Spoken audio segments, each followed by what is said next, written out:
सर्वांचे या व्हिडिओमध्ये स्वागत आहे. विद्यार्थी मित्रांनो, आज आपण परिसर अभ्यास या विषयातील नैसर्गिक आपत्तींची ओळख करून घेणार आहोत. नैसर्गिक आपत्ती म्हणजे काय? नैसर्गिक आपत्तीचे प्रकार, नैसर्गिक आपत्तीमुळे काय नुकसान होते याविषयीची माहिती आपण या व्हिडिओमध्ये बघणार आहोत. चला तर मग व्हिडिओला सुरुवात करूया. आधी नैसर्गिक आपत्ती कशाला म्हणतात ते समजून घेऊया. नैसर्गिक कारणांमुळे अचानक उद्भवणाऱ्या आणि जीवित व मालमत्तेचे मोठे नुकसान करणाऱ्या घटनांना नैसर्गिक आपत्ती म्हणतात. जसे भूकंप, पूर, दुष्काळ, चक्रीवादळ, त्सुनामी, भूस्खलन आणि ज्वालामुखीचा उद्रेक ही काही नैसर्गिक आपत्तींची उदाहरणे आहेत. नैसर्गिक आपत्तीमुळे जीवितहानी, शेतीचे नुकसान, घरांचे नुकसान आणि दैनंदिन जीवन विस्कळीत होत असते. अशा वेळी घाबरून न जाता शांत राहून सुरक्षित ठिकाणी जावे आणि शासनाच्या सूचनांचे पालन करावे. चला आता आपण नैसर्गिक आपत्तींवरील प्रश्नांचा सराव करूया. प्रश्न पहिला, नैसर्गिक कारणांमुळे होणाऱ्या मोठ्या संकटाला काय म्हणतात? ए. नैसर्गिक आपत्ती, बी. उत्सव, सी. खेळ, डी. प्रवास. आताच आपण बघितलेले आहे नैसर्गिक कारणामुळे होणाऱ्या संकटांना काय म्हणतात? नैसर्गिक आपत्ती. म्हणजे या प्रश्नाचे उत्तर आहे पर्याय क्रमांक ए. प्रश्न दुसरा काय आहे? खालीलपैकी कोणती नैसर्गिक आपत्ती आहे? ए. भूकंप, बी. शाळा, सी. बाजार, डी. रेल्वे. शाळा, बाजार, रेल्वे ह्या नैसर्गिक आपत्ती नाहीत, तर पर्याय क्रमांक ए मधील भूकंप ही नैसर्गिक आपत्ती आहे. म्हणून योग्य उत्तर आहे पर्याय क्रमांक ए. प्रश्न तिसरा, खालीलपैकी कोणती नैसर्गिक आपत्ती नाही? पर्याय आहे ए. पूर, बी. दुष्काळ, सी. चक्रीवादळ, डी. वाहतुकीची कोंडी. आता पूर, दुष्काळ आणि चक्रीवादळ ही नैसर्गिक आपत्ती आहे, परंतु वाहतुकीची कोंडी ही मात्र नैसर्गिक आपत्ती नाही. या प्रश्नाचे उत्तर राहील पर्याय क्रमांक डी. प्रश्न 4, नैसर्गिक आपत्तीमुळे खालीलपैकी काय होऊ शकते? ए. जीवितहानी, बी. मालमत्तेचे नुकसान, सी. शेतीचे नुकसान, डी. वरीलपैकी सर्व. आपण शिकलेलोच आहे नैसर्गिक आपत्तीमुळे जीवितहानी होते, मालमत्तेचे नुकसानही होते आणि शेतीचे सुद्धा नुकसान होते.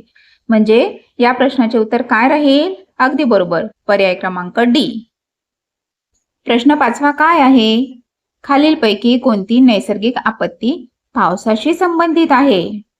पर्याय आहे ए. पूर, बी. भूकंप, सी. ज्वालामुखी आणि डी. रेल्वे अपघात. तुम्हाला माहीतच आहे जास्त पाऊस आला तर कोणती नैसर्गिक आपत्ती येईल? अगदी बरोबर, पर्याय क्रमांक ए. पूर.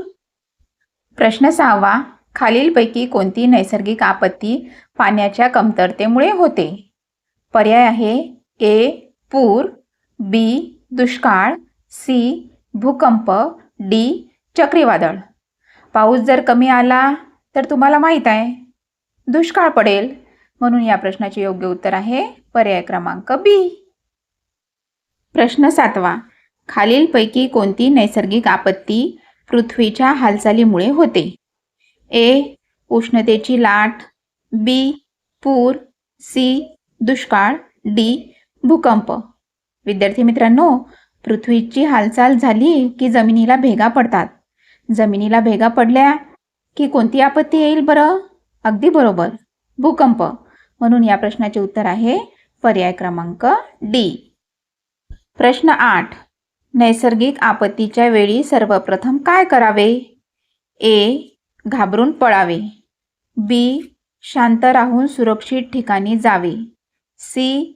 अफवा पसरवाव्यात, डी. धोकादायक ठिकाणी थांबावे. काय करावे बरे नैसर्गिक आपत्ती आली तर? बरेच जण घाबरून जातात. मग अशा वेळी आपण काय करायचे? अगदी बरोबर, पर्याय क्रमांक बी. शांत राहून सुरक्षित ठिकाणी जावे. प्रश्न क्रमांक 9, नैसर्गिक आपत्तीमध्ये मदत करणाऱ्या संस्थेला काय म्हणतात? ए. आपत्ती व्यवस्थापन संस्था, B. Bank, C. Post office, D. ग्रंथालय. या प्रश्नाचे योग्य उत्तर काय राहील? पर्याय क्रमांक ए. आपत्ती व्यवस्थापन संस्था. प्रश्न 10वा. खालीलपैकी कोणते विधान बरोबर आहे? ए. नैसर्गिक आपत्तीच्या वेळी शांत राहून सूचनांचे पालन करावे. हे वाक्य तर बरोबर आहे. बी. आपत्तीच्या वेळी अफवांवर विश्वास ठेवावा नाही. हे विधान तर चुकीचे आहे. आपत्तीच्या वेळी अफवांवर अजिबात विश्वास ठेवायचा नसतो. पर्याय सी. आपत्तीच्या वेळी धोकादायक ठिकाणी जावे. हा पर्याय सुद्धा चुकीचा आहे. आपत्तीच्या वेळी तर सुरक्षित ठिकाणी जावे लागते. पर्याय डी. आपत्तीच्या वेळी मदत करणे आवश्यक नसते. हा पर्याय सुद्धा चुकीचा आहे. आपत्तीच्या वेळी मदत करणे आवश्यक असते. म्हणून या विधानांपैकी योग्य विधान आहे पर्याय क्रमांक ए. प्रश्न 11वा.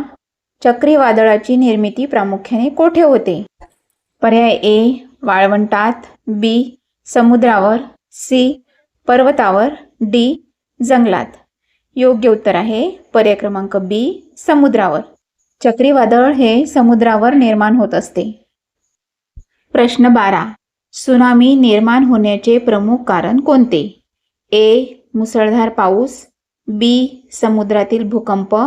सी. जोरदार वारे. डी. दुष्काळ. विद्यार्थी मित्रांनो, त्सुनामी ही समुद्रातील भूकंपामुळे निर्माण होत असते. म्हणून या प्रश्नाचे योग्य उत्तर आहे पर्याय क्रमांक बी. समुद्रातील भूकंप. पुढचा प्रश्न वाचूया. दुष्काळाचा सर्वाधिक परिणाम कोणावर होतो? ए. शेती व पिण्याच्या पाण्यावर. बी. रेल्वे वाहतुकीवर. सी. शाळांवर. डी. बाजारपेठांवर. दुष्काळ म्हणजे काय? पाऊस कमी पडणे. पाऊस जर कमी पडला तर त्याचा सर्वाधिक परिणाम कोणावर होईल? पर्याय क्रमांक ए. शेती व पिण्याच्या पाण्यावर. प्रश्न क्रमांक 14. खालीलपैकी कोणती नैसर्गिक आपत्ती हवामानाशी संबंधित नाही? ए. चक्रीवादळ. बी. पूर. सी. दुष्काळ. डी. भूकंप.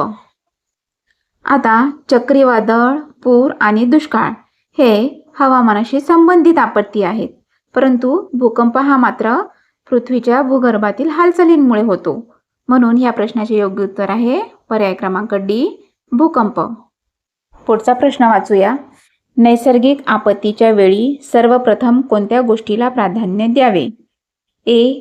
मालमत्ता वाचवणे. बी. जीविताचे संरक्षण. सी. फोटो काढणे. डी. प्रवास करणे. नक्कीच या प्रश्नाचे उत्तर राहील पर्याय क्रमांक बी. जीविताचे संरक्षण करणे. पुढचा प्रश्न. ज्वालामुखीचा उद्रेक झाल्यास कोणता धोका निर्माण होतो? ए. लाव्हा व राखेचा वर्षाव. बी. हिमवर्षाव. सी. दुष्काळ. डी. चक्रीवादळ. विद्यार्थ्यांनो, बघा, तुम्हाला चित्रात दिसतच असेल, ज्वालामुखीचा उद्रेक झाल्यावर त्यातून काय बाहेर पडत आहे? लाव्हा आणि राख. म्हणून या प्रश्नाचे उत्तर राहील पर्याय क्रमांक ए. लाव्हा व राखेचा वर्षाव. प्रश्न 17. पूरग्रस्त भागात खालीलपैकी कोणती कृती धोकादायक आहे? ए. प्रशासनाच्या सूचनांचे पालन करणे. हे तर आपल्यासाठी सुरक्षित आहे. बी. उंच ठिकाणी जाणे. ही सुद्धा कृती आपल्यासाठी सुरक्षित आहे. सी. वेगाने वाहणारे पाणी ओलांडण्याचा प्रयत्न करणे. हे मात्र आपल्यासाठी धोकादायक आहे. पर्याय डी. सुरक्षित ठिकाणी थांबणे. ही कृती सुद्धा आपल्यासाठी योग्य आहे. म्हणजेच धोकादायक असलेली कृती कोणती? पर्याय क्रमांक सी. वेगाने वाहणारे पाणी ओलांडण्याचा प्रयत्न करणे. पुढचा प्रश्न. भूस्खलन होण्याची शक्यता सर्वाधिक कोणत्या भागात असते? ए. पर्वतीय प्रदेश. बी. वाळवंट. सी. मैदान. डी. समुद्रकिनारा. आता पर्वतीय प्रदेशामध्ये उंच उंच पर्वत असतात, त्यामुळे भूस्खलन होण्याची शक्यता दाट असते. भूस्खलन म्हणजे जमिनीचा भाग घसरणे. म्हणजेच या प्रश्नाचे योग्य उत्तर काय राहील? पर्याय क्रमांक ए. पर्वतीय प्रदेश.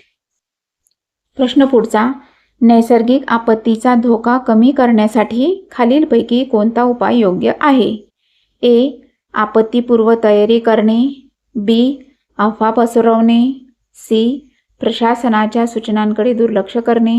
डी. धोकादायक ठिकाणी जाणे. नैसर्गिक आपत्तीचा धोका कमी जर करायचा असेल तर आपल्याला आपत्तीपूर्व तयारी करणे आवश्यक आहे. म्हणजेच या प्रश्नाचे योग्य उत्तर राहील पर्याय क्रमांक ए. शेवटचा प्रश्न, खालीलपैकी कोणती आपत्ती समुद्रात निर्माण होते? ए. त्सुनामी, बी. दुष्काळ, सी. पूर, डी. भूकंप. योग्य उत्तर आहे पर्याय क्रमांक ए. त्सुनामी. या प्रश्नांचा तुम्ही चांगल्या प्रकारे सराव करा. यातीलच काही प्रश्न तुम्हाला परीक्षेत विचारले जातील. अधिक प्रश्न हवे असतील तर चॅनलला सबस्क्राईब नक्की करा. भेटूया पुढच्या व्हिडिओमध्ये.